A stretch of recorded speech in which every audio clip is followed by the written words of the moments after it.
मेरे प्यारे बच्चों, नेक्स्ट क्वेश्चन हमारे पास में बहुत इंटरेस्टिंग क्वेश्चन गिवन है। क्वेश्चन में गिवन है L and P represent the angular momentum and linear momentum respectively of particle of mass m having position vector r is equal to a I cos omega t plus j sin omega t। Okay, तो यहाँ पर अगर हमारे पास position vector r vector is equal to a I cap cos omega t, okay, plus J cap sine omega T given है, तो यहाँ पर अगर हम इसे डिफरेंशिएट करें तो हमें एक्सेलरेशन पता चलेगा और एक्सेलरेशन से हमें फोर्स पता चलेगा।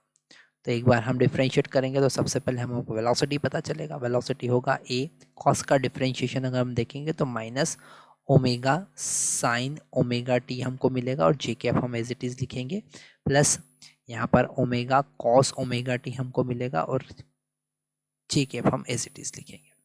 ओके, यहाँ से ओमेगा को हम कॉमन ले सकते हैं और फिर से अगर हम इसे डिफरेंशिएट करें तो हमें एक्सेलरेशन यहाँ से मिलने वाला।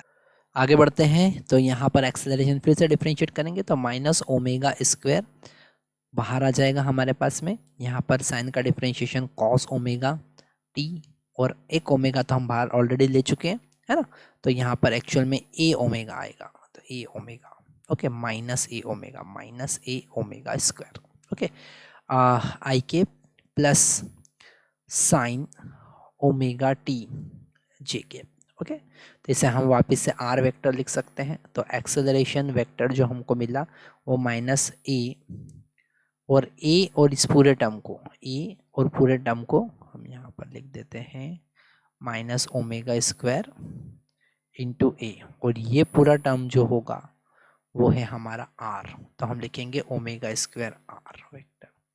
और अगर हमें फोर्स फाइंड करना है तो हमको पता है मास इंटू एक्सेलरेशन होता है, okay, mass into acceleration vector होगा। तो फोर्स वेक्टर हमको मिल रहा है minus M omega square R vector, okay, मतलब फोर्स जो है वो आर के अपोजिट डायरेक्शन में होगा। ये नेगेटिव साइन यहाँ पर इसी बात को इंडिकेट कर रहा है, तो फर्स्ट वाला ऑप्शन ही हमारा करेक्ट होगा, फोर्स जो है वो आर के अपोजिट डायरेक्शन में है।